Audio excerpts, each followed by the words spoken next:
Hey Krishna, dear devotees, thank you all so much for joining. Thank you for your association. We continue with our Bhakti Vaibhav session. Let's offer Mangalacharan. Om Namo Bhagavate Vasudevaya. Om Namo Bhagavate Vasudevaya.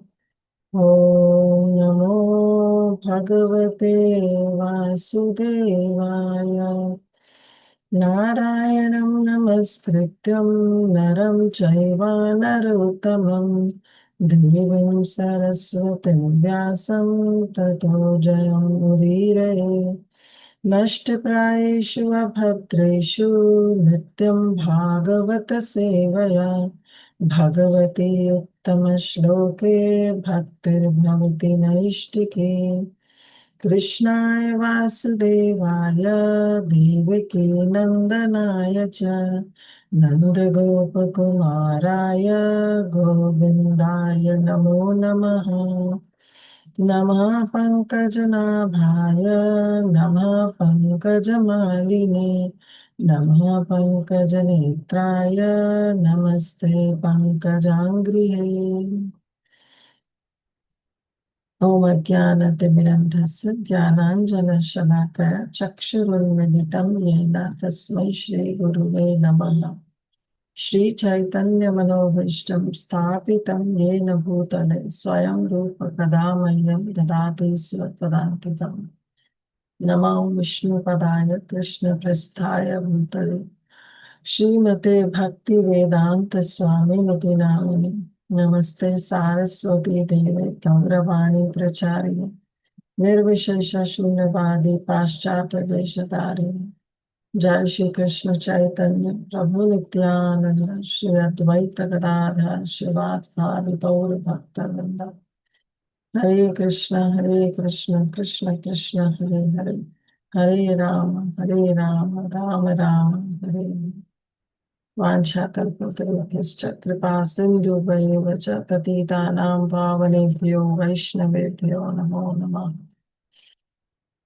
Guruve Gaura Chandraya Radhikaya Tadalaya Krishnaya Krishna Bhaktaya Tadbhaktaya Namo Namo Mukam Karoti Vachalo Pangum Nangayate Girum Yatkripahatam Ham Vande Shri Guru Dinatarinam Paramananda Madhavam Shri Krishna Chaitanya Ishvara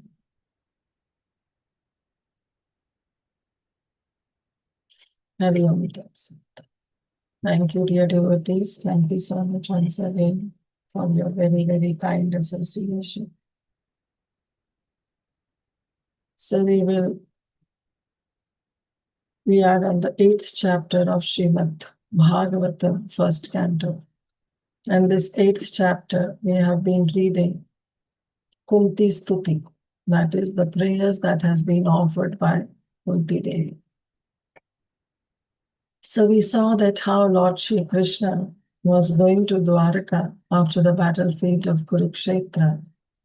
And at that time, Uttara came running to protect the embryo that was in her womb, the last descendant of Pandavas. So Krishna saved Uttara, and not only Uttara, but also Parikshit Maharaj, who was in the womb of Mother Uttara. After saving, again he mounted the chariot and he was about to leave to Dwaraka. And at that time, our dear Kunti Maharani, she stopped and she offered her beautiful prayers. She offered her prayers while glorifying the Supreme Lord, and we saw the different aspects of prayers. That how, whenever we also have to offer prayers at some point of time, we should remember these aspects of offering obeisances first, then offering our prayers, means our wishes. So from this section of Kunti Maharani, we learned that how She offered first her obeisances, Krishnaya Vasudevaya, Devaki Nandanaya cha, Nanda Gopakumaraya, Govindaya. She glorified Devaki Devi, she glorified Nanda Maharaj. And there she glorified that yes, they all are fortunate, but she didn't mention anything about Mother Yashoda. She said that Devaki is fortunate, Nanda Maharaj is more fortunate, but then she said, I am also fortunate. So this also we learn from this section that in spite of so many sufferings in one's life, we should have this attitude of gratitude towards Lord Shri Krishna. Because Kunti Maharani was also saying that I'm so fortunate. Amidst all the miseries you protected. You protected me, you protected my sons. You didn't protected Devaki's sons, but you protected my sons. I'm so fortunate. And then she lists out the various occasions at which first she glorified Krishna as the basket of lotus. How your navel is like a lotus. How your maline means your garland you are wearing is of lotus flower. Your eyes are like lotus, not only in the shape of a lotus petal, but also they are cooling in glance. And then she said that your lotus feet are also, your feet are also lotus, very soft. Then she lists out all her problems, all the occasions when Krishna protected Pandavas, when Bhima was poisoned, when there was a great fire in the house Lakshagraha, when Draupadi was attempted to be stripped naked in the vicious assembly of Kurus, how the Pandavas were cheated in dice game. Then finally they suffered the exile of 12 years.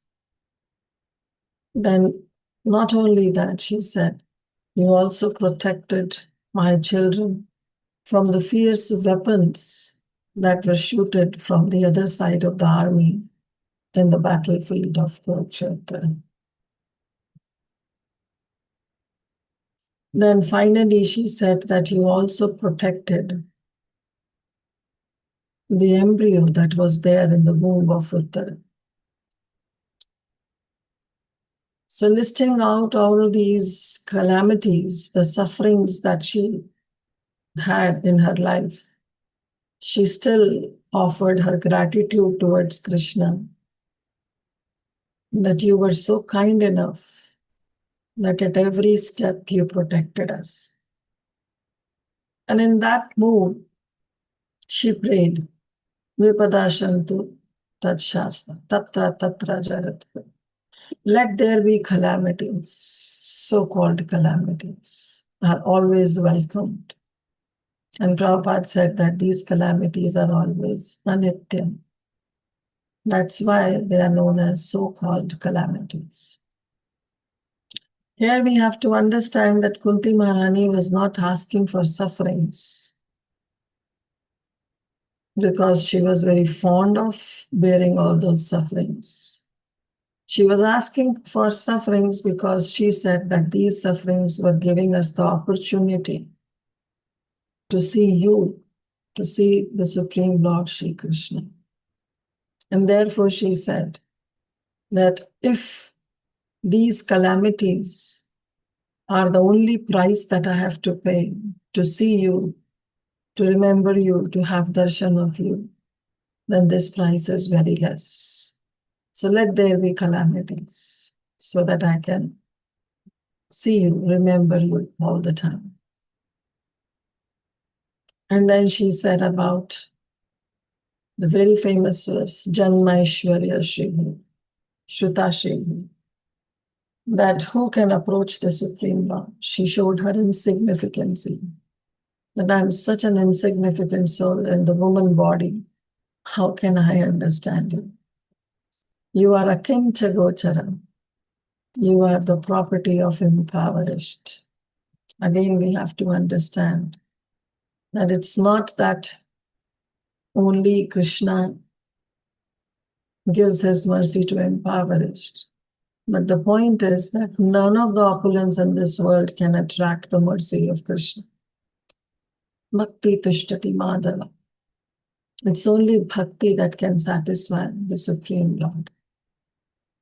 And then she said, you are eternal, you are Kar, you are eternal time. You protect everybody, and you are not partial. So again, this point always bothers us, that why Krishna is not partial. We have seen that Krishna has always protected demigods and always annihilated the demons. So how can we say that Krishna is not partial? But if we see into the deeper aspect of this, then even the demons were benefited when they were killed by Krishna. They got the same abode as those who were praying Krishna or worshipping Krishna in a very favorable mood. So Prabhupada there writes that the sun gives light to everyone, but seems to be partial. Why? Because it depends upon the receiver. If we put our curtains, thick curtains, blackout curtains, where the sunshine cannot penetrate, we cannot claim that sun is not showering its sunshine on us, because we, on the side of receiving, have put the blockage ourselves. So Krishna is not partial. Krishna is always impartial.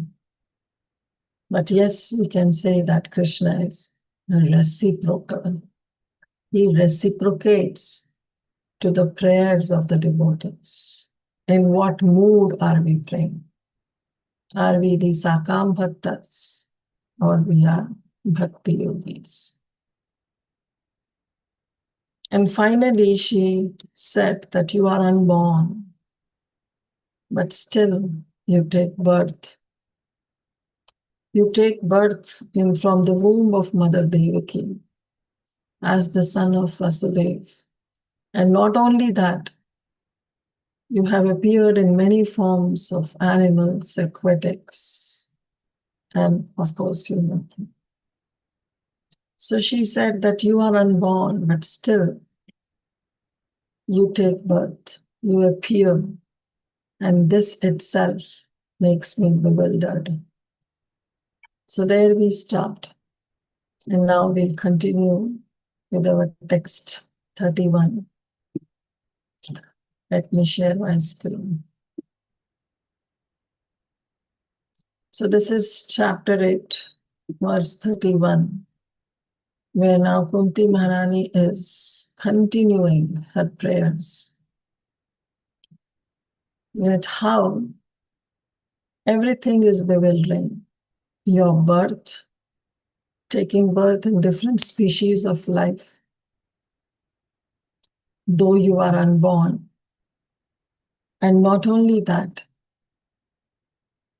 your activities that you perform are also very bewildering. So birth she quoted in the 30th verse, Janma Karma Cha Vivashta. She says, Tat Atyanta Vidambanam. This is bewildering, that you descend among animals, men, sages, and aquatics. This is very bewildering to me. And finally, she quoted this verse, text 31, from where we are supposed to start today. This verse in Vasanta Tilakam, same as we sing Brahma Samhita. Gopya dade tvai kritag sidam tavad yate dashashru kalilanjana sambhramaksham vaktram niniya bhaya bhavanaya sthitasya somam vimoyati bhirapi yad bibheti. So what she's saying, that not only your birth, but also your activities are very bewildering. Gopyadde tvai krita gasi dam tava. So with the word dam only we can understand that she is referring to Damodar pastime. So we saw in the very first verse where she started, Krishnaya Vasudevaya Devaki Nandanaya cha Nanda Gopakumaraya Govindaya Namo Namaha. Mataji, Hare Krishna Mataji. 31st we saw in the last class also, Mataji. So I just want to Oh, very good. Thank you, Mataji.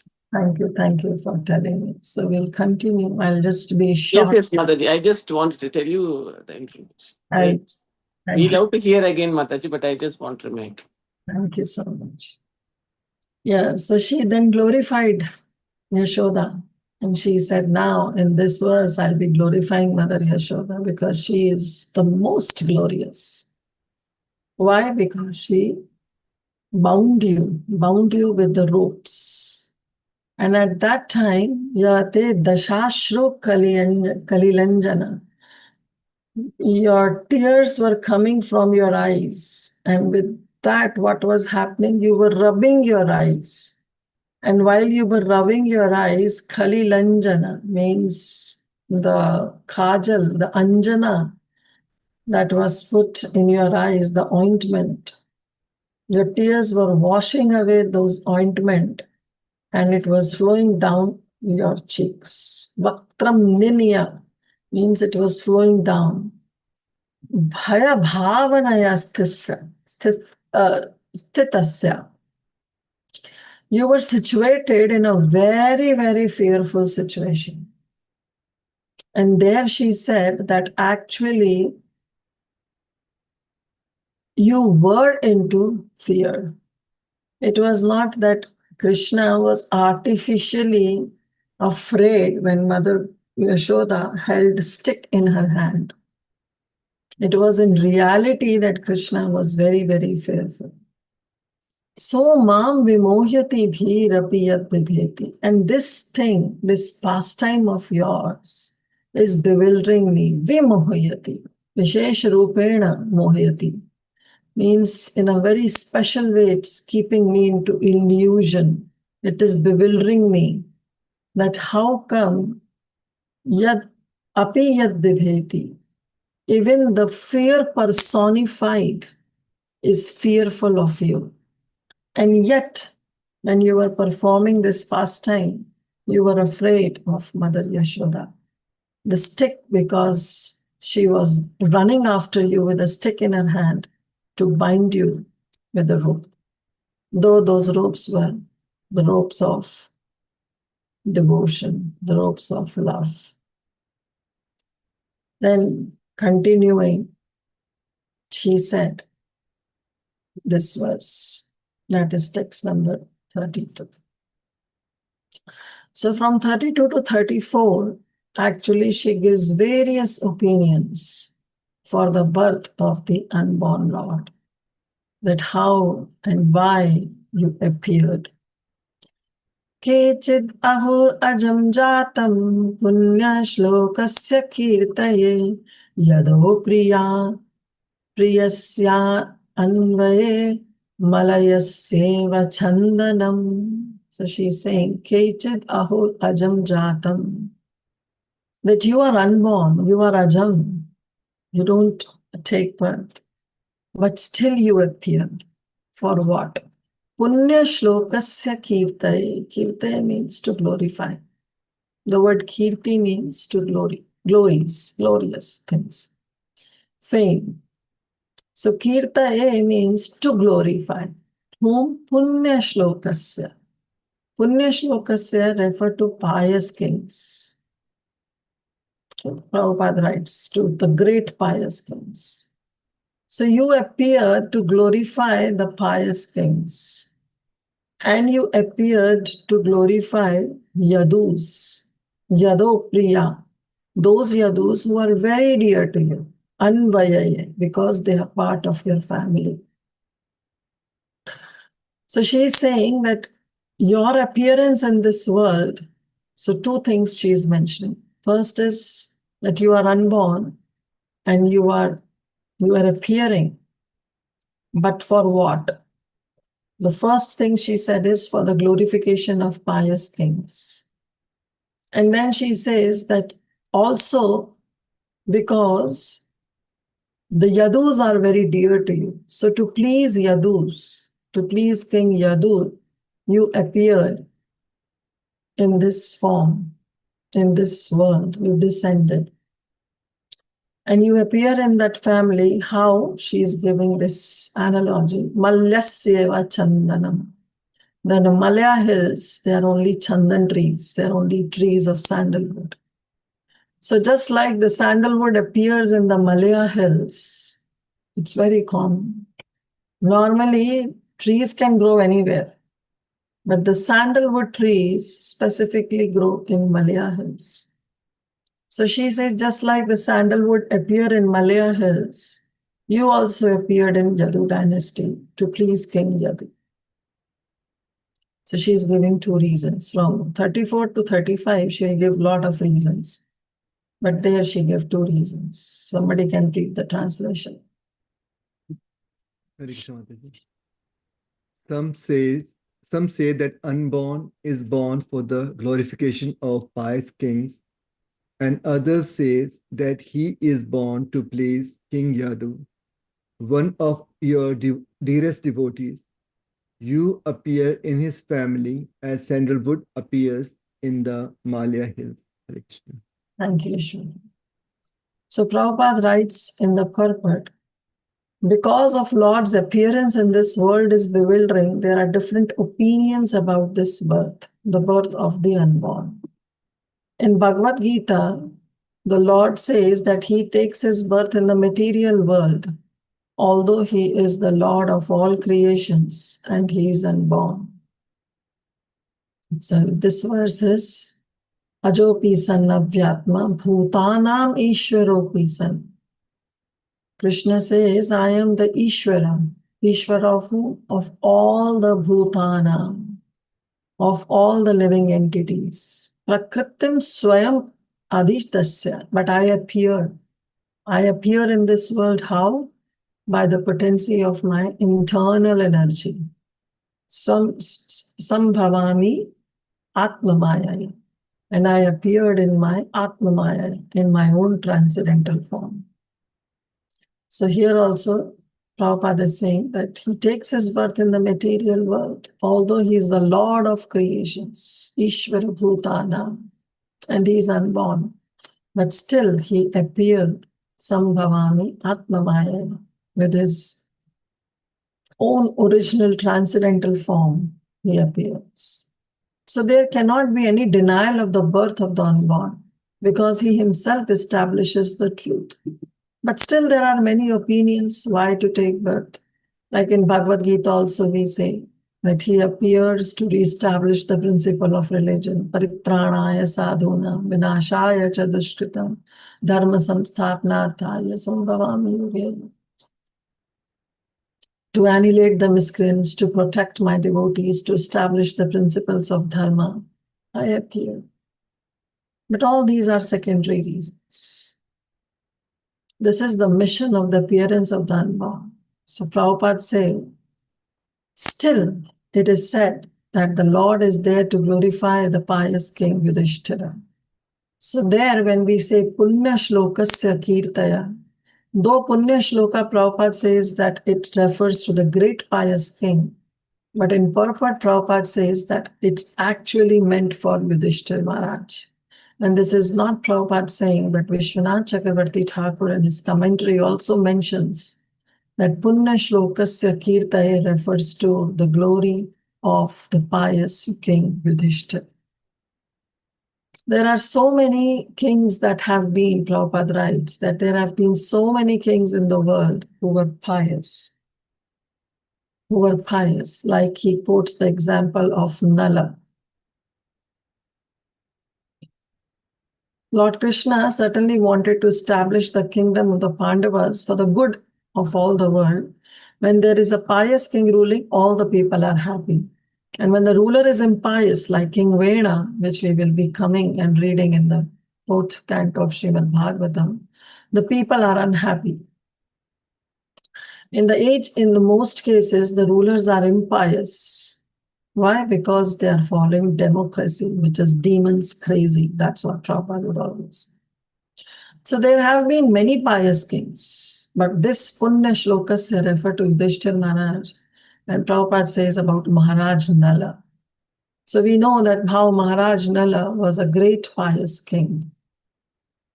He was very pious, and his wife Damayanti, you know the story of Nala and Damayanti, how Nala was also cheated in the dice game, and finally he lost everything and he went to exile along with his wife Damayanti. But in the middle of the forest, he left Damayanti because he doesn't want Damayanti to suffer along with him.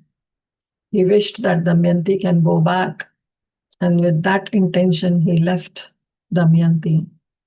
But later, he came into contact with another king, and with that king, he learned the entire dice game and other arts, the military science. And finally, he got his kingdom back. And not only his kingdom back, but he also got Damayanti back, because Damayanti didn't leave Nala. Rather, she was there always with Nala, and she didn't go back to the kingdom. And so later we saw that how Nala also accepted Damayanti. So the point is that he was very pious. But the only drawback was that he had no connection with Lord Krishna. So even if we have a lot of virtues of humility, tolerance, patience, forgiveness, these are all virtues.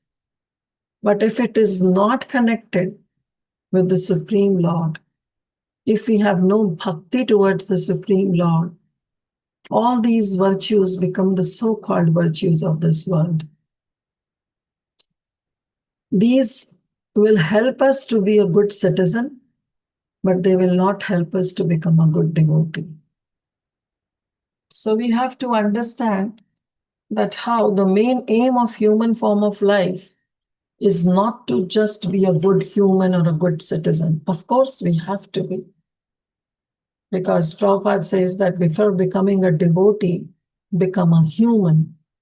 That's why he started the 4 regulative principles. Because he said, if with all these things, meat eating, intoxication, running after the opposite sex, meat eating, all these and gambling, all these are not situating yourself even on the human platform. So how can you practice Bhakti Yoga? It's impossible. With all these things running parallelly in your life, we cannot practice Bhakti Yoga.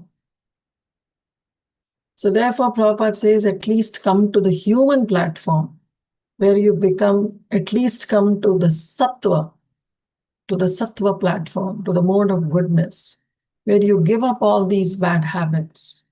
You come on the level of a human and then practice Bhakti Yoga. And then slowly and gradually, the subtle anarthas that are there in our heart will also go away. And then this humility, tolerance, forgiveness, forgetfulness, everything will peep in, everything will come in. But with the practice of Bhakti Yoga, where we have a sambandha, our relationship, our connection with Lord Shri Krishna. On the other hand, if some human beings, they are already on the level of sattva and have all these virtues, these qualities of tolerance, humility, of forgiveness, but they have no connection with Krishna, then their human form of life is total waste. Because they'll become a pious person, they'll incur a lot of piety.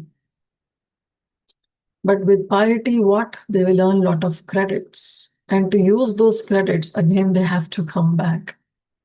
So Prabhupada says that I'm giving you the foolproof path where you follow this process of Bhakti Yoga, make connection with Lord Shri Krishna and go home back to Godhead. No coming back business. Going with only one-way ticket to go to Vrindavan and not coming back. So therefore, Prabhupada says that here, though King Nala was a great pious king, but he had no connection with Lord Krishna. Therefore, Punya Shlokasya Kirtaya refers to Maharaj Yudhishthir. And Maharaj Yudhishthir, to glorify him, Lord Shri Krishna appeared. The Lord had already glorified King Yadu after taking birth in his family. Therefore, he is known as Yadava, Yaduvira, Yadunandan. These are all names of Lord Shri Krishna, which are connected to King Yadu because he appeared in Yadava dynasty, in the Yadu dynasty. So these are all the names of Krishna that reminds him of King Yadu. Therefore, they are primary names. So we know that how Krishna can have Gaunanam and Mukhyanam. Mukhyanam is the primary name of Krishna is when Krishna is associated with his devotees. Like when he is known as Yaduvira, Yadunandan, it reminds him of King Yadu. When he is called as Devaki Nandan, he is reminded of Devaki. When he is called as Yashoda Nandan, he is reminded of Yashoda. When he is known as Gopesha, Gopika Kanta, Radha Kanta Namastutam. So he is reminded of his Gopas, the Gopis, Srimati Radharani. But when we call him as Jagadish, as Dinabandhu, as Paramatma, as Bhagavan, as Parameshwar, these names are also have the same potential. Namna Makari Bahuda Nija Sarva Shaktis. Krishna has invested all his names, all his potencies in all his names, whether they are secondary or primary. But still, these are generic names. They don't remind Krishna of his devotees. Now, someone can say, well, Krishna has to be reminded. Does he ever forget his devotees? No, he doesn't forget. But still, if somebody calls him as Yashoda Nandan, immediately he gets pleased because Mother Yashoda is glorified in that name. So therefore, these names are very dear to Krishna. And therefore, Vishwanath Chakravarti Thakur says that these are his primary names. He's always independent of such obligation. He is just like a sandalwood that grows in the Malaya hills. Trees can grow anywhere and everywhere. Yet because the sandalwood trees grow mostly in the Malaya hills, the name sandalwood and the Malaya hills are always interrelated. Therefore, the conclusion is that the Lord is ever unborn, like the sun, and yet he appears as the sun rises in the eastern horizon. As the sun is never the son of the eastern horizon, so the Lord is no one's son, but he is the father of everything that it be. So this statement is very, very poetic, what Prabhupada says. That how the sun is never, he says, the sun is never the son of the eastern horizon. So we saw that the sun, it appears in the east, but the eastern horizon cannot claim or cannot own the sun. Okay, yes, the sun chooses to come out, to appear from the eastern horizon.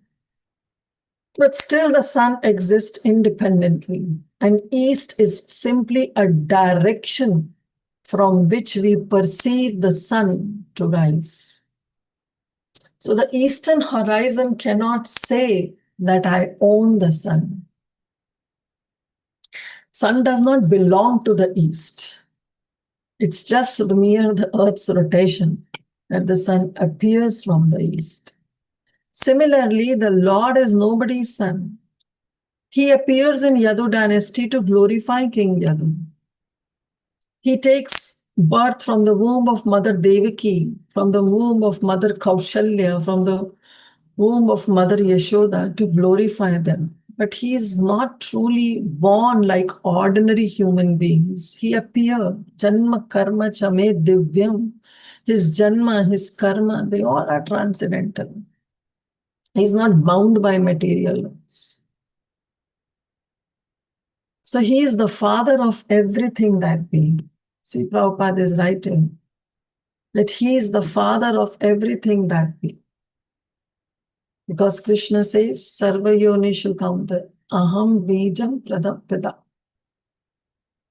That I am the father, that seed-giving father, Aham Bija Pradapida.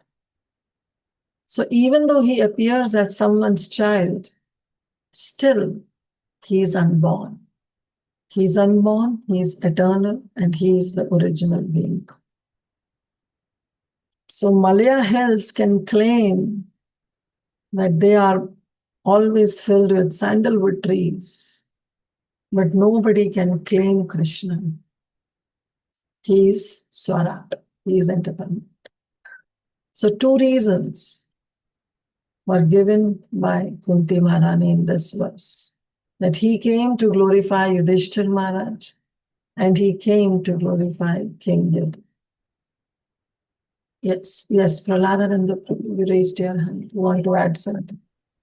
Dandar Pranam Mataji. This reminded me of a very beautiful slok spoken in 10th canto regarding Mother Yashoda. Pariksit Maharaj, I mean, Sukdev Goswami is glorifying Nemam Virincho na Bhavo Nasrir Apya Ang Sansraya Prasadam Lebhire Gopi Yattat Prapta Vimuktidar. The favor Lord Krishna gave did not give to Brahmaji, even Lord Shankar, or any other Lakshmi ji who is Anga Sansraya. That much he gave it to. He gave it to Mother Yashoda. So that's a great glorification of Mother Yashoda, exclusively.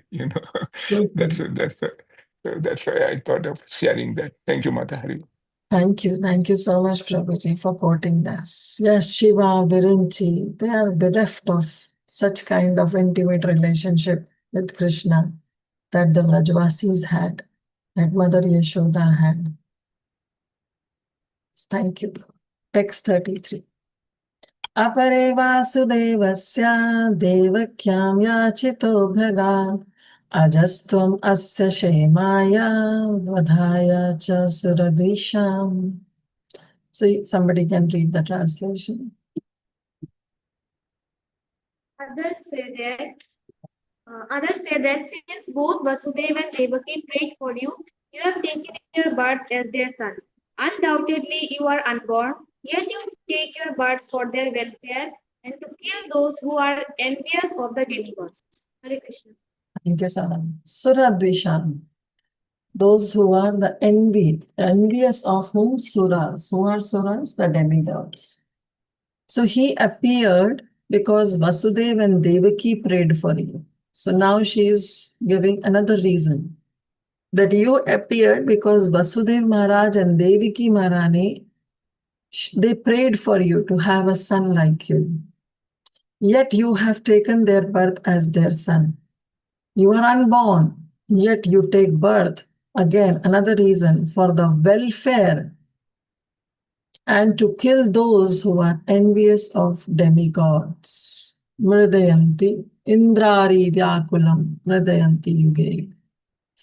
Those who are envious of Indra and all the demigods, Krishna appear. Ete Chamsa Kalapam, the Paribhasha Sutra of Srimad Bhagavatam.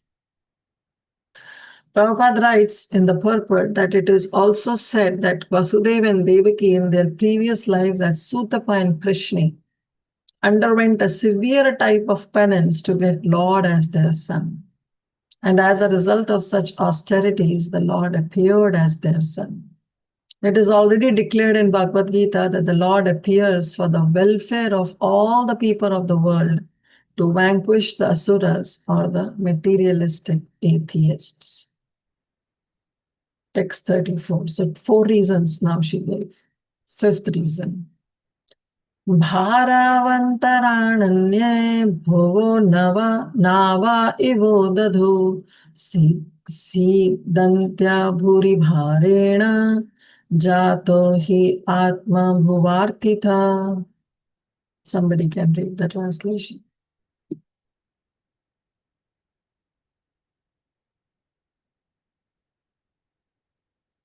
Go ahead. Others say that the Others world say- being Yes, Divyangi Mataji, go ahead. others say that the world being overburdened like a boat at sea is much aggrieved, and that Brahma, who's your son, prayed for you, and so you have appeared to diminish the trouble. Hare Krishna. Thank you, Mataji. So now another reason she gives is that yes, all these reasons are okay, that you came to save, to glorify Yudhishthir Maharaj, to King Yadu. Then you came because of the prayers of Devaki and Vasudev. And also you came for the welfare of everybody, to kill those who are envious of demigods. But then she prayed that actually Brahma prayed for you. So that is also one of the reasons that you appeared to diminish the trouble that the demons have caused to all these demigods. So on the request of Brahma for lifting up the earth, and then she gives the example, just like the earth, she was sinking like a boat. So when there is a lot of weight on the boat also sinks. So she's saying that just like being overburdened like the boat at sea, this earth was overburdened by the atrocities of Kamsa Maharaj. And because of which all the demigods, they approached Lord Brahma. And Brahma goes to Kshisagar, to the milk ocean, to pray Kshirodakshay Vishnu, to pray the Supreme Lord to appear. So she says that you appeared because Brahma prayed to you.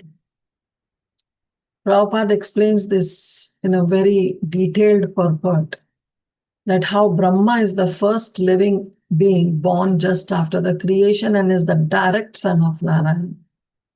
And that Narayan, as Garbhodakshay Vishnu, first of all entered the universe, and without spiritual contact, matter cannot create.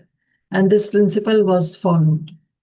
And Brahma was the first born on the grown lotus flower, which was grown of the transcendental navel abdomen of Vishnu. Therefore, Vishnu is known as Padmanabha. Brahmaji is Atmabhu. Why? Because Garbhodakshay Vishnu didn't take help of Lakshmiji. He was begotten directly from the father without any contact of Mother Lakshmiji. So he's known as Atmabhu. Lakshmiji was present there near Narayan, engaged in the service, massaging his lotus feet. Still without contact with Lakshmiji, our Garbhodakshay Vishnu Narayan, he begot Brahma. This is the omnipotency of the Lord. One who foolishly understands Narayan like other living beings should take lesson from this. Narayan is not an ordinary being. For begetting a child, he doesn't have to take any sexual intercourse. Ordinary living entities have. But he has all the potencies of all the senses in all the parts of his transcendental body. Okay, which is this verse from Brahma Samhita? We sing it daily.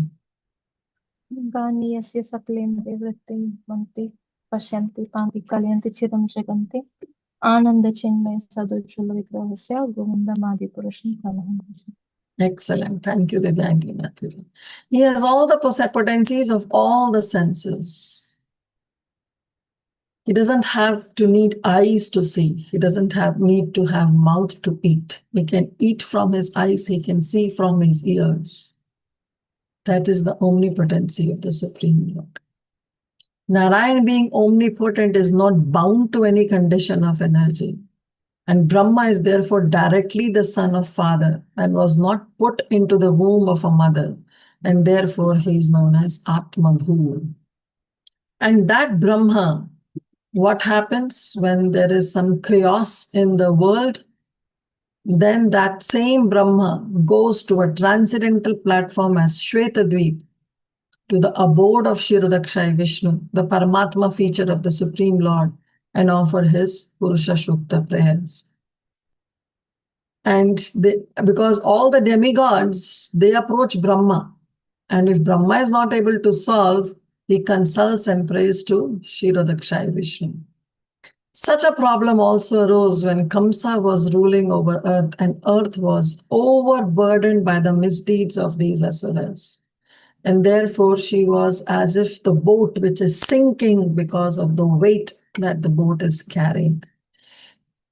So, our earth, in the form of a cow, she approached with all the demigods to Brahma, and Brahma, taking Mother Earth, who took the form of a cow, went to Shirodakshai Vishnu, to Shwetadeep, and prayed for the appearance of the Supreme Lord. So some people say that the Lord appeared because of the prayers of Brahmaji.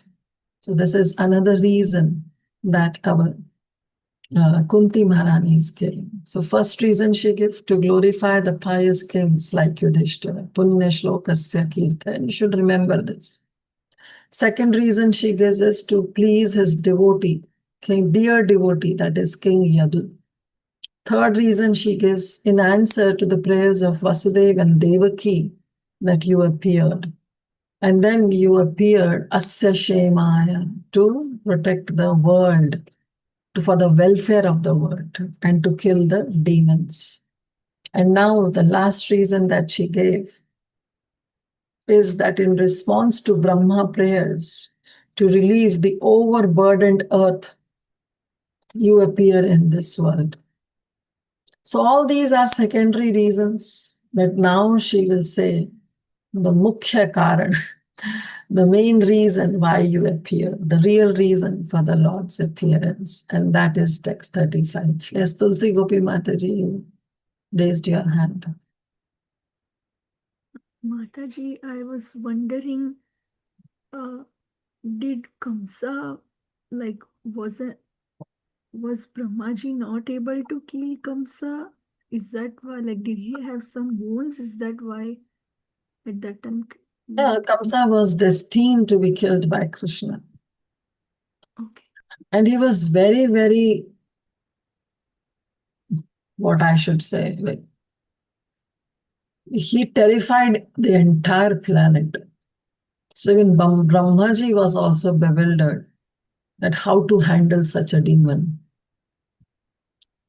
So therefore, even Brahma couldn't find solution, because Kamsa was throwing a lot of atrocities on the entire earth.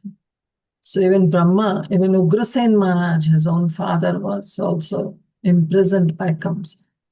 So Brahma thought that, okay, let the Supreme Lord come. And he only handled such cases. So such cases where Brahma cannot handle, he takes it to the Supreme Court. He takes it to the Supreme Lord. Okay. Okay, Mataji. So text 35.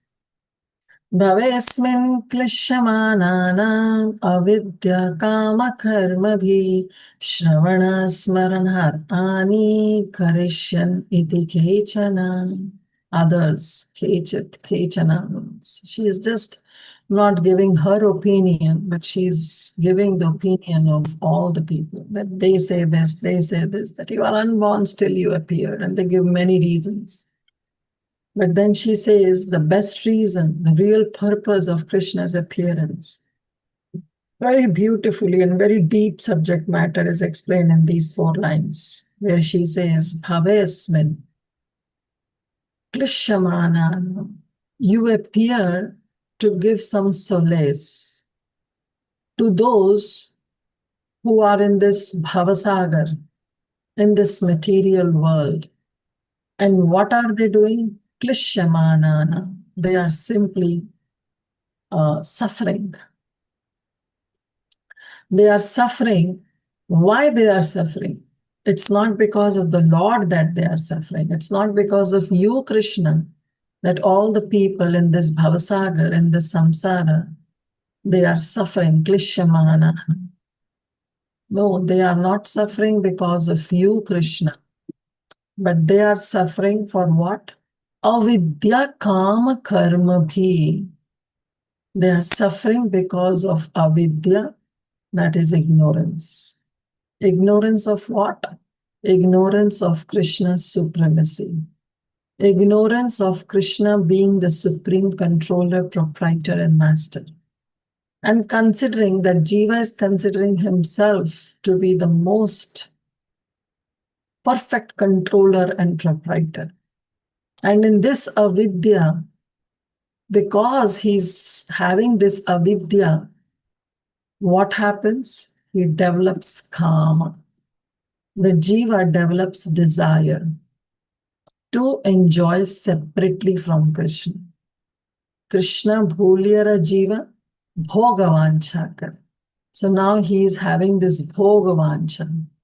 First he is in avidya, in ignorance. And then he desires. And to fulfill that desire, he performs karma bhi.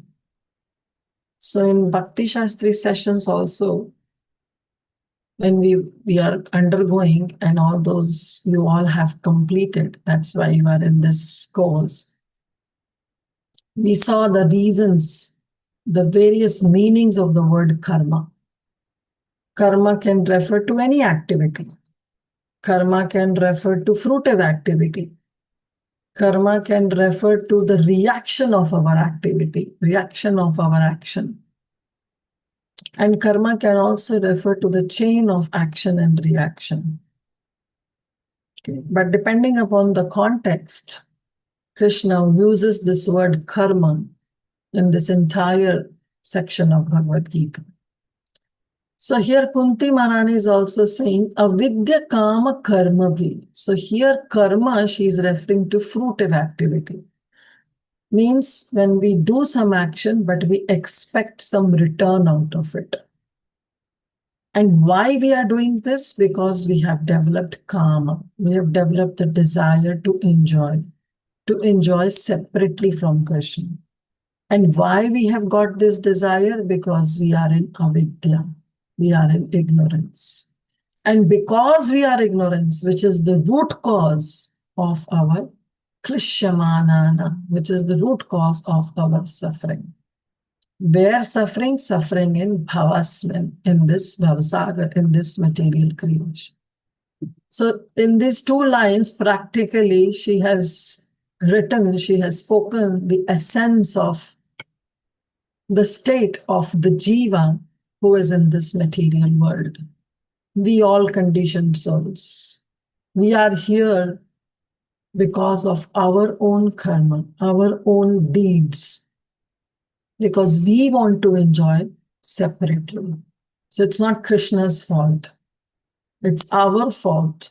Krishna is magnanimous enough that he, seeing that we are neglecting him and want to enjoy separately from him, is sanctioning that desire. Upadrishta anumanta. He's seeing, he's witnessing everything. And at the same time, he's sanctioning like a loving father. And not only just sanctioning, he's accompanying us as Paramatma in all the species of life that we are undergoing. He's accompanying us as Paramatma, guiding us all the way so that we develop that right intelligence to acknowledge that presence of Paramatma in our heart. And this can only be happening in the human form of life. But Krishna doesn't leave us even if we take birth in other species of life. Krishna still accompanies. And on top of that, if we start blaming Krishna, then where is our attitude of gratitude? We are lacking in that. So she's saying, Bhavesmin klishyamananam avidya kama karma bhi. Because we are suffering. But then it has to cut. Means that suffering has to be mitigated. How can it be mitigated? It can be mitigated only and only by the remembrance of the Supreme Lord. If we remember the Supreme Lord, only then it will be mitigated. So saying Shravana. So by hearing about you, your pastimes, your Roop, Naam, Guna, Leela, by Shravanam, by Smaranam, by remembering again your Roop, Nam, Roop, Guna, Leela. Arhani, by worshipping. Karishanati Kechana, you give us the opportunity to remember you, to hear about you, to remember you, to worship you. You give us the opportunity. And that's why you appear in this world. Again, just like in, what do you say? In a prison house, we see that so many prisoners are there and they all are suffering. But then what happens? The jailer or the king sometimes come in the prison house.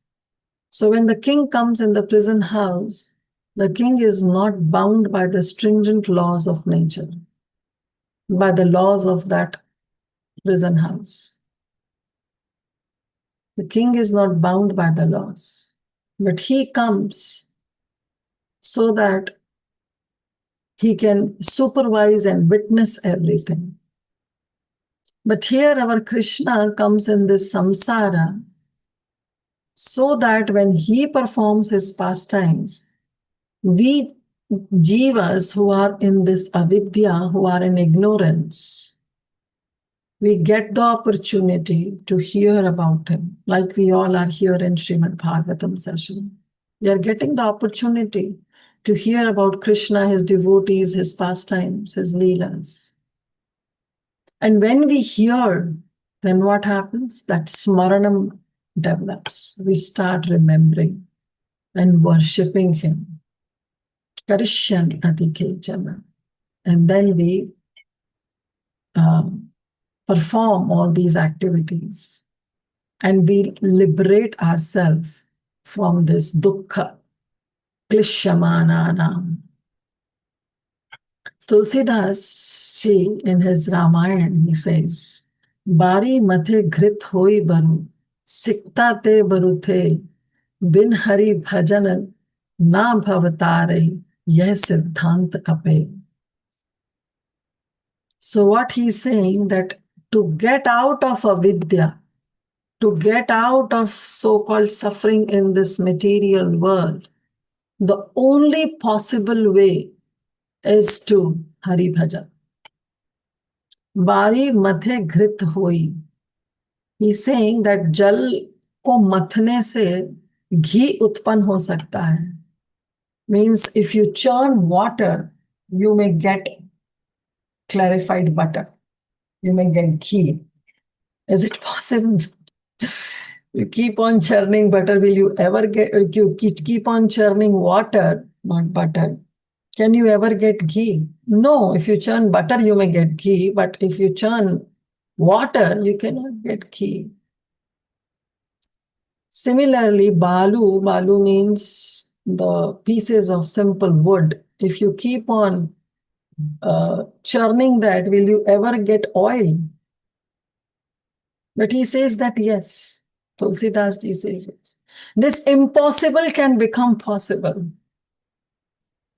You churn water, you will get ghee. You may churn that shredded pieces of wood and you can get oil. But bina Hari Bhajan na bhavatare. But without Hari Bhajan, you cannot cross this material world. Yeh siddhant apel. Well, this is the atal siddhant. This is an inevitable truth that without the mercy, without the remembrance, without the bhajan of the Supreme Lord, we cannot cross this material ocean. So very poetically, Tulsidas ji says that all these impossible things of churning water, you may get ghee, of churning some shredded pieces of wood, you can get oil. All these are impossible things, but still they are possible. But bin Hari Bhajana na bhavatarai. that you cannot cross this ocean of material existence without Hari Bhajan. Yeh Siddhanta Pair. This is the ultimate inevitable truth, that without the Supreme Lord's remembrance and his bhajan, we cannot cross this material ocean.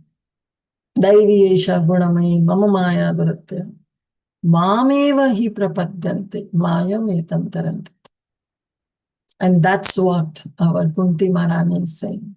Shravan smarana marhani karishyanati kechana. You give us the opportunity that we hear about your pastimes, your Leela, your Roop, your Naam, your Guna, and we remember them and we worship them. And this is the reason you appear in this world. Somebody can read the translation.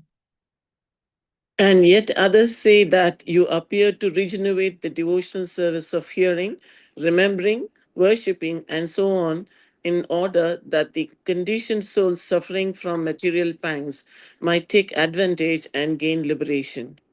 Thank you, Padmini Mataji. So they can remember your pastimes. They can remember your Naam, Roop, Guna, Leela, and they can be liberated. What it says, they can take advantage and gain liberation.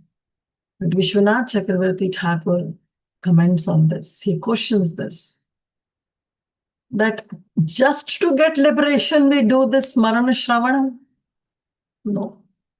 This liberation is a byproduct of all this. We do Shravanam and Kirtanam and Smaranam and Arhanam just to attain the Supreme Lord's prem. This suffering, mitigation of our suffering, getting mukti, getting liberation, they are simply the byproducts of these activities. So he says that the destruction of suffering is incidental. It is casual. It happens on its own. Okay. And those who have done this nectar of devotion also knows that the characteristics of the pure devotional service, the Shubhadha and Kleshagni, that it brings auspiciousness and it removes our kleshas, our sufferings, is merely a byproduct of hearing about Krishna. Moksha laghu kakrit. Even the moksha becomes an insignificant thing as compared to Krishna Karshani and Sandaratma Visheshatma. These are all characteristics of pure devotional service that Rupa Goswami describes.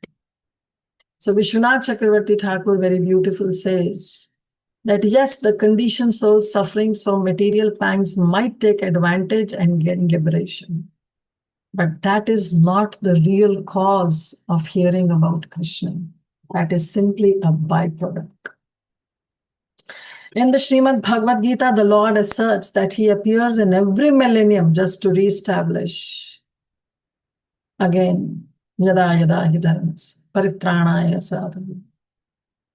But the factual way of religion is to accept the authority of the Supreme Lord and render service unto him in spontaneous love. That is the real religion. Real religion is not to put your own things in front and look for some Kanchan Kamini and Kirtan. Look for some prestige, some honor, some cheap adoration.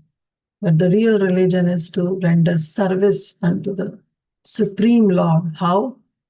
In spontaneous love.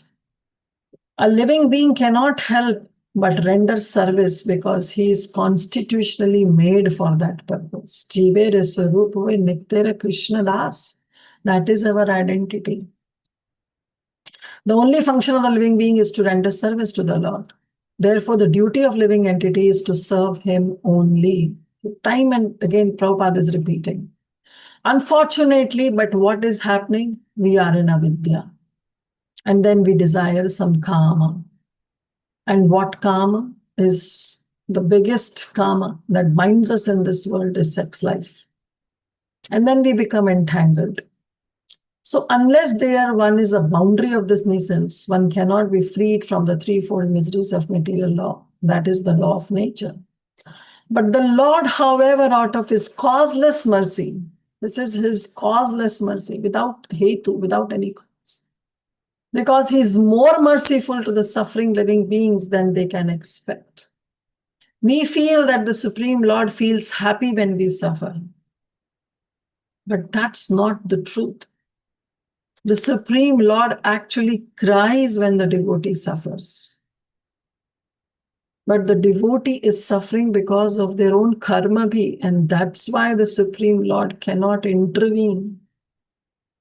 But if we surrender wholeheartedly, completely, then Krishna says, Moksha Shami Ma Shucha, I'll take care of everything, do not fear. But what is lacking is our surrenderance. So he is most merciful to the suffering of the living beings than they can expect, appears from them and renovates the principles of devotional service comprised of hearing, chanting, remembering, Navavida Bhakti, praying, cooperating, surrendering unto me, Atmanivedanam.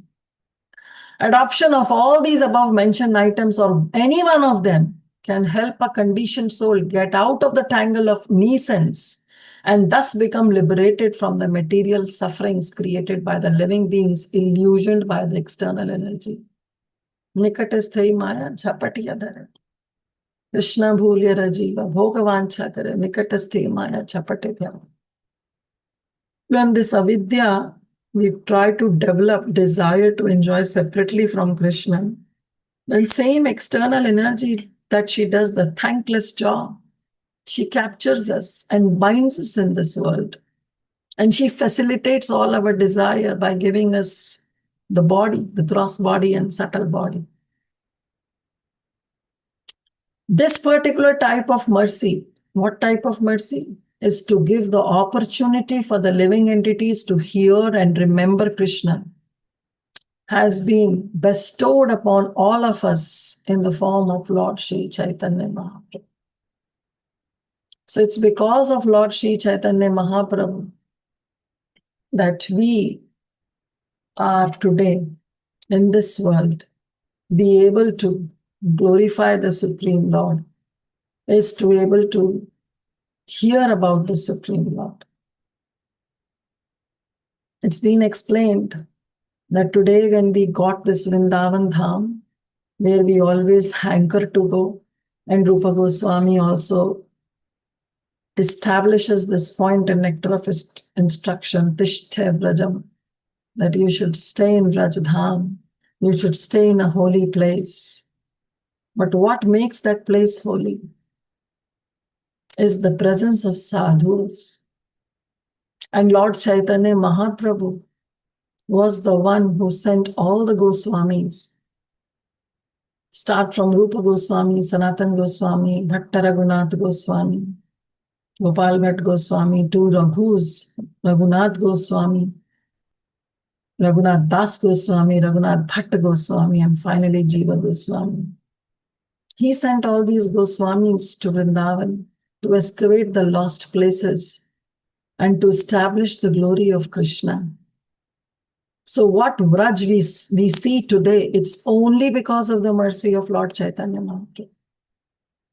If he would have not taken sannyas and he would have not think for the welfare of the entire society, and if he would have not sent his disciples to Vrajbhumi, do you think all these places that have been excavated long back would ever be retained? No. So it's only by the mercy of Sri Chaitanya Mahaprabhu that today we are chanting, we are hearing. This is the mission of Sri Chaitanya Mahaprabhu, who is not different from Krishna. Shri Krishna Chaitanya Radha Krishna Nahi Anna. He came in the mood of Srimati Radharani to establish, to help us, so that we can glorify Shravan, Smaranam of Lord Shri Krishna, his Naam, Roop, Gun, Leela. And then we can progress in our spiritual life. So it's only by the mercy of Sri Chaitanya. Therefore, Prabhupada is saying, some say is that there is no Mahaprabhu in Vrindavan. Vrindavan is there only because of Mahaprabhu. People go to Vrindavan, but they don't acknowledge the presence of Sri Chaitanya Mahaprabhu. But they forget that today the Vrindavan is because of Lord Sri Chaitanya Mahaprabhu. So in Vrajdham, if we just go and look for Vrajavasis and look for some Ragatmika Bhaktas and run after them and doesn't acknowledge the presence of Lord Chaitanya Mahaprabhu, who is the biggest Ragatmika Bhakta. Why? Because he's carrying the mood of Srimati Radharani. If we don't acknowledge, do you think we'll ever get Vrajvas? Or we can ever glorify Vrindavan in true sense? No. So today what we are seeing Vrindavan is because of the mercy, the magnanimity of Lord Sri Chaitanya. So now in this text 36, which is a very beautiful verse, I don't know whether this is a memorizing verse or not, but Kunti Maharani now gives this, that what is the potency of hearing. In the previous verse, she said that because of this Shravanam Smaranam Arharan, conditioned souls gain liberation and they mitigate their sufferings. But as Vishwanath Chakravarti Thakur says, that it's mere a byproduct. So now Kunti Maharani is also saying, Shunvanti gayanti grinanti abhikshana smaranti nandanti tave hitam jana ya ta eva pashyanti chirena tavakam bhava pravavo paramam padambujam. If somebody remembers Padambujam, the lotus feet of the Supreme Lord, Padmanabha, that Lord who has a lotus navel, if somebody remembers how, Shunvanti, by hearing, Gayanti, by glorifying, Grinanti, by accepting, Grahan karna, Abhikshana, not once. Okay, I heard Krishna's pastime. Once. No, not once, but constantly. Ananyas chintayanto mam. Ananyas, with ananyata bhav.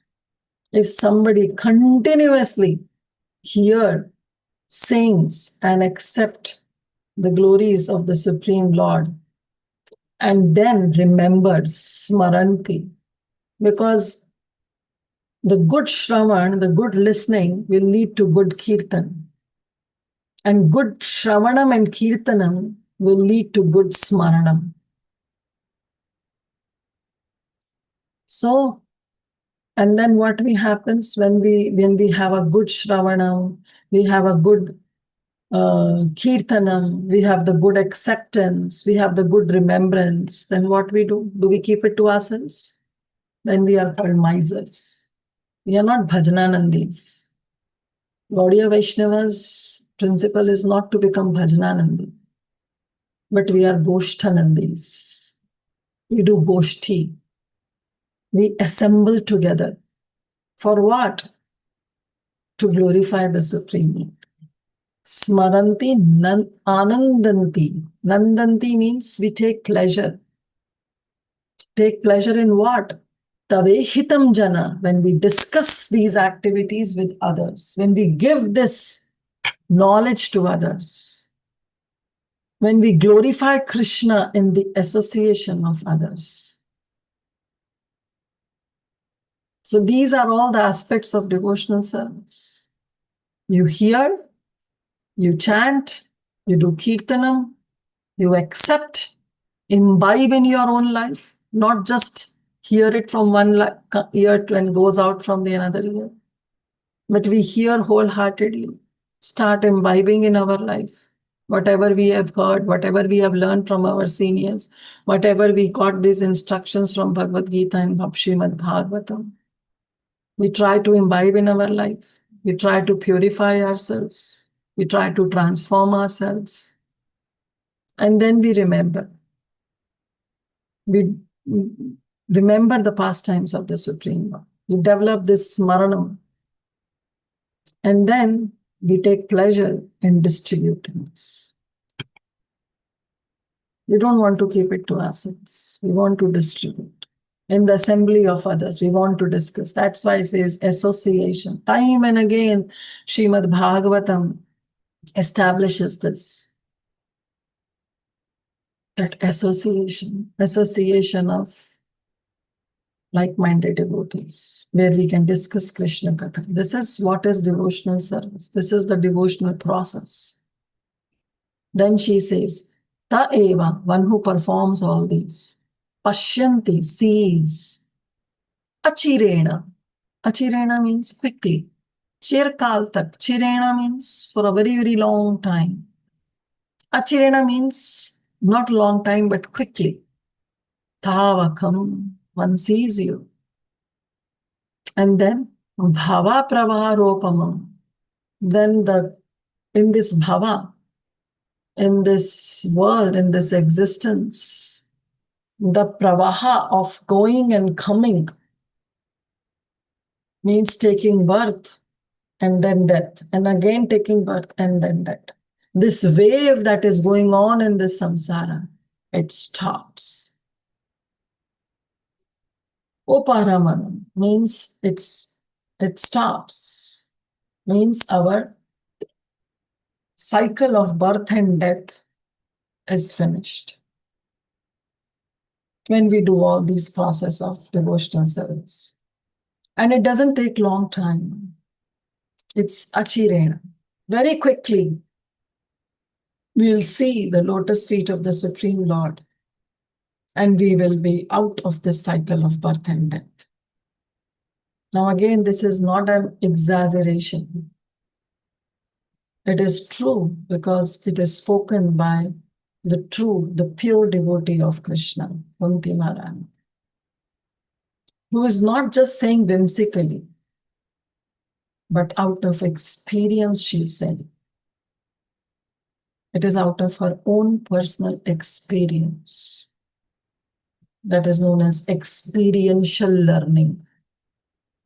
When we also get some problems in our life, what we get is experience. Okay. So Kunti Maharani is not just saying whimsically, yahan se suna aur wahan se bol diya. She has realized it. She has experienced it. And out of experience, she's saying that anyone who does all these processes of 9 devotional services, Taiva Pashyanti Achiratavakam Bhava Prabhav Padam Bhujva, they will cut down this cycle of birth and death. Somebody can read translation. O Krishna, those who continuously hear, chant, and repeat your transcendental activities, or take pleasure in others doing so, certainly see your lotus feet, which alone can stop the repetition of birth and death. Hare Krishna. Thank you, Nishamanti. So anyone who constantly, Abhikshana, who constantly hears, sing, glorifying Lord Krishna and remember and sing his activities to others, share it with others, without any delay, they alone are able to see the lotus feet of the Supreme Lord that destroy the influence of material existence. Prabhupada writes, the Supreme Lord Krishna, it's a long purport, I think, so with this we have to end. Let's see. The Supreme Lord Krishna cannot be seen by our personal conditional vision.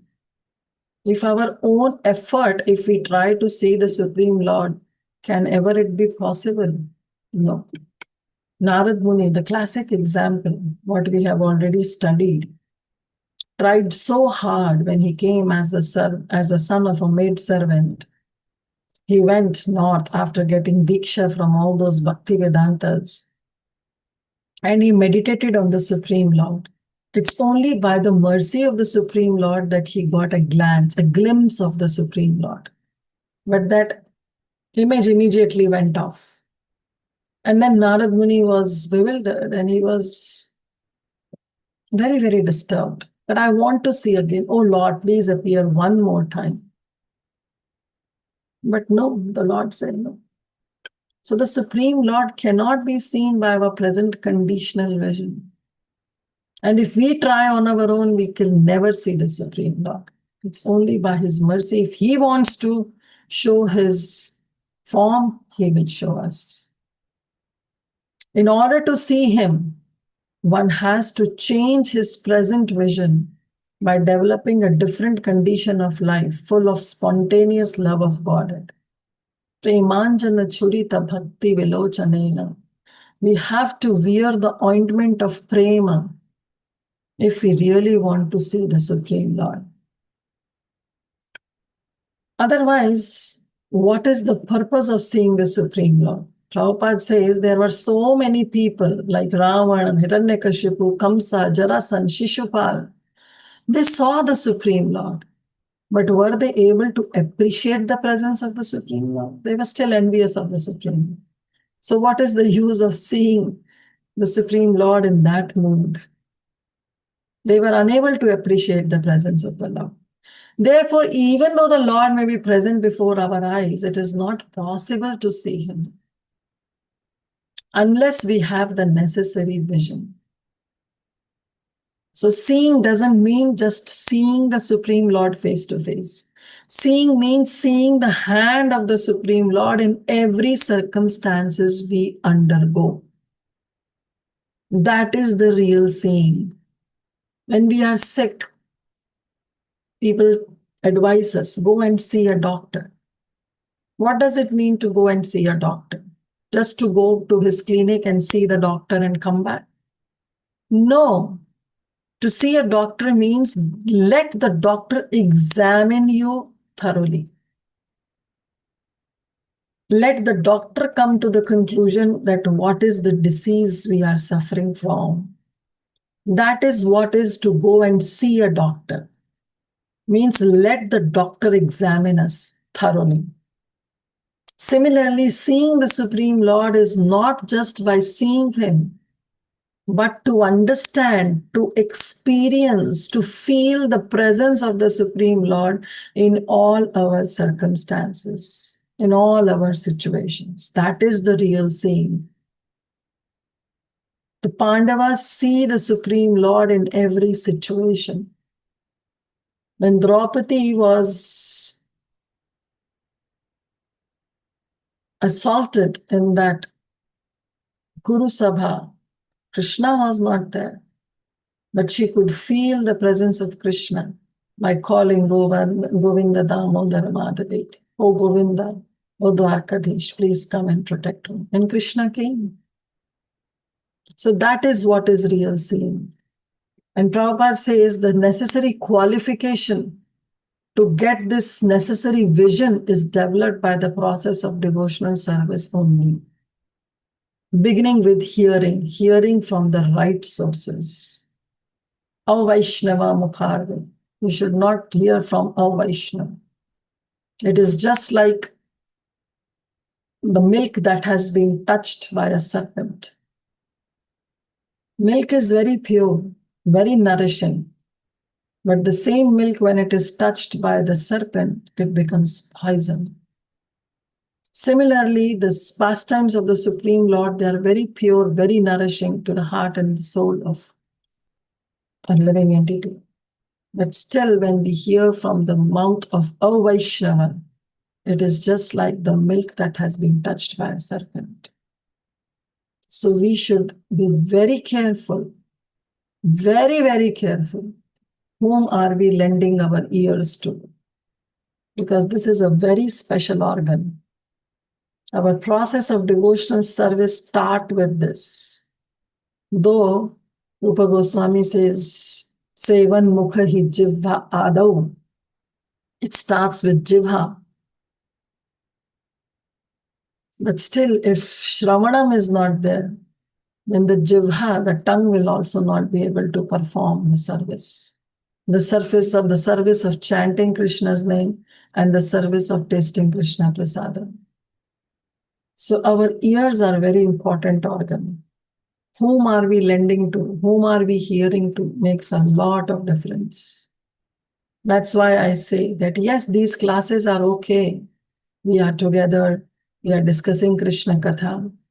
But this is not going to bring any transformation in our life. Because we are not the realized persons. If you are hearing from me, I cannot claim myself that I've realized every aspect of Krishna consciousness. So if I have not myself realized, how can I bring transformation in the heart of others? But Prabhupada was a realized person.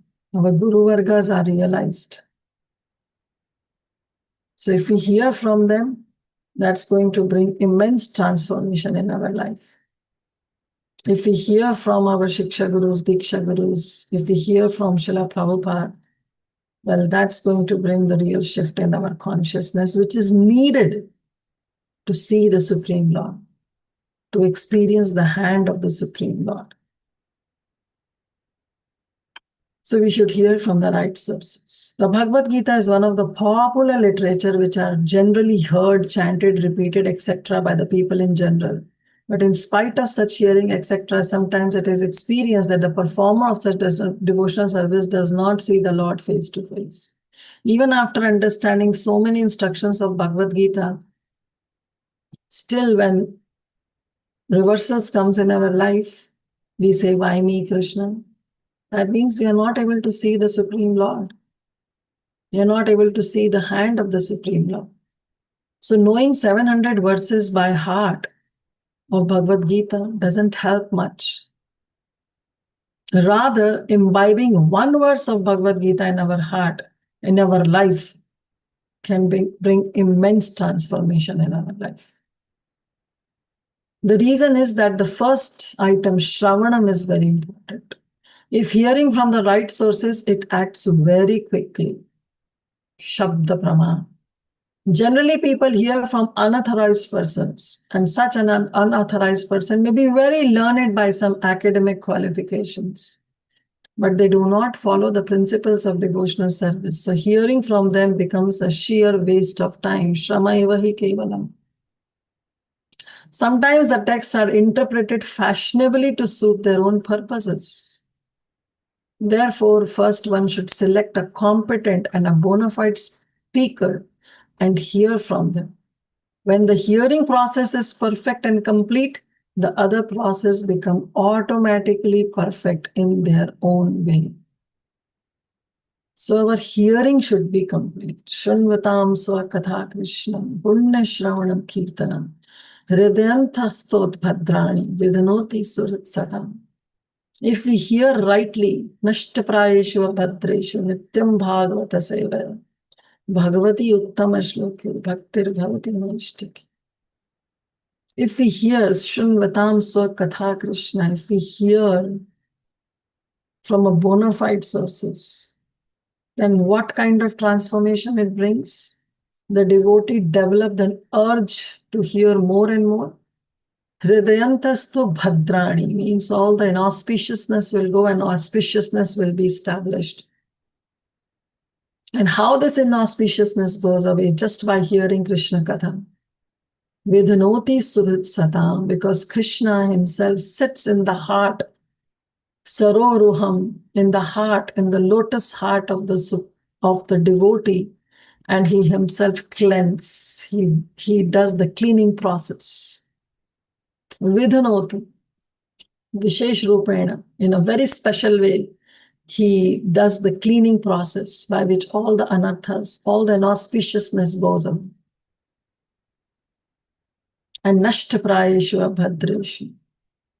And all the inauspiciousness goes away when somebody, Nityam Bhagavata Sevaya, when we hear Srimad Bhagavatam or we serve Srimad Bhagavatam. When we hear Srimad Bhagavatam from the real Bhagavatas, the book Bhagavat and the person Bhagavat. When we hear from them, Bhaktir Bhavati Naishtiki, and then the Naishtika Bhakti, not Anishtita Bhakti, but Nishtita Bhakti is established in the heart of a devotee. So Shravanam is very important. There are different transcendental activities of the Lord, and each of them is very competent to bestow the desired result. providing the hearing process is perfect. In the Bhagavatam, the activities of the Lord begin with his dealings with the Pandavas. There are so many other pastimes in connection. His pastimes with his gopis as well as Dwarka ladies, the married wives of Dwarka. But sometimes people in an authorized hearing take interest only in the 10th canto of Srimad Bhagavatam, his dealings with his gopis. If we are not ripened enough and we jump onto the 10th canto, Prabhupada says, such an inclination indicates the lusty feeling of the hearer. So a bona fide speaker in the dealings of the Lord never indulges in such hearing. The pastimes of Krishna and the gopis actually removes all the lust that a material conditioned living entity can carry in their heart. If it would have not done this, why do you think that Sukadeva Goswami would be discussing these pastimes of Krishna with the gopis to a dying man, to a Parikshit Maharaj who was supposed to die in 7 days? Because it removes all the anarthas in the heart. But if without any qualification, without understanding the supremacy of Krishna, we jump into the 10th canto of understanding the sweetness of Krishna, we will not understand anything, neither his supremacy, neither his sweetness, rather all the lusty desires will sprout in our heart. So therefore, Prabhupada says, one must hear about the Lord from the very beginning, as in the Srimad Bhagavatam or any other scriptures. And that will help the hearer attain the perfection of progressive development. First, understand the supremacy of the Lord, then understand his sweetness. One should not therefore consider that his dealings with the Pandavas are less important than his dealings with the gopis. We must always remember that the Lord is always transcendental to all mundane attachment. In all the above mentioned dealings of the Lord, he is the hero in all circumstance, and hearing about him and his devotees is conducive to our spiritual life. It is said in the Vedas and Puranas, etc., all are made to revive our lost relationship with him. And hearing all of these scripture is essential in our life. Okay, so we'll stop here. We'll not continue with the next verse. So just in summarizing what we have read is that various opinions about the birth of the Supreme Lord was discussed by Kunti Maharani. She said that some say you came to glorify the pious kings like Yudhishthira, Punya Shlokasya Kirtaya, or you came to please the king Yadu, who is very, very dear to you. Some says that actually you came because you appear because Devaki and Vasudev prayed for you intensely to have a child as Prishni and Sutapa. Or they say that you came for the welfare of the people in general and to kill the Asuras. But some say that you appear because Lord Brahma prayed to you. All these are all external reasons, she says. But the real reason she mentions is that you come to mitigate the suffering of the living entity. And those sufferings which are caused by the living entity's own avidya and their karma and their karma bhi. So you come and you mitigate their distress so that they can hear about you, they can remember you, they can worship you. But then she herself says that actually this is not the essence of hearing and remembering Krishna, to mitigate our suffering. Because this devotional process have a lot of potency in it. And what is that potency? That potency is that it stops pravaharopanam, that bhava pravaha ropanam, that pravaha, that wave of cycle of birth and death, it stops. It alone means remembering the Supreme Lord pastimes and hearing about it, remembering and sharing it with others, actually stop this repetition of birth and death. But now in the future verses, we will see that she will somehow try to stop Krishna. Oh, Krishna, please don't go to Dwarka. I want you to be here because my sons are suffering. Don't think that now Yudhishthira Maharaj is enthroned, so he's safe. He has killed so many kings in the battlefield of Kurukshetra. So now their sons will take revenge from my sons. The sons of those kings will emerge and they will take revenge from my sons, from Pandavas. So now also we are suffering. So please don't go to Dwarka and stay and protect my children. So somehow she'll keep on praying, but finally she'll realize that what I'm doing is not right. Why I am only thinking of Pandavas, why I'm not thinking of Vasudev, or why I'm not thinking of Dwarkavasis who are also longing to see Krishna. So all we will see on Thursday. Preeti Vilasni Mataji will cover that very sweet, juicy pastime. The prayers, not pastime, the prayers of Kunti Maharani. She'll pray very intensely to Krishna to sever her ties, to sever her attachment to Pandavas and to Krishnas. So we'll see that all on Thursday. Thank you all so much. We'll stop here. We'll see if we have any quick questions, any comments, any realizations, any corrections. Just go ahead.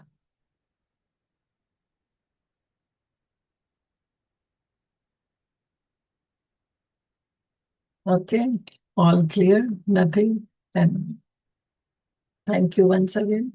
Thank you for your patience. Thank you for your listening. Thank you for everything. So we can start with Ishwar Krishna Prabhu. Yes, Mataji. You have something to add? No. I was just saying Hare Krishna. Okay, perfect. So let's fill our obeisances. Vancha kalpatarubhascha. Kripa sindhu bhaivacha patitanam bhavanebhyo vaishnavebhyo namo namaha. अनंत कोटि वैष्णव वृंद की जय, श्रील प्रभुपाद की जय, ग्रंथराज श्रीमद् भागवतम की जय, संकल्प वैष्णवास की जय। Krishna Mata ki jai. Thank you so much.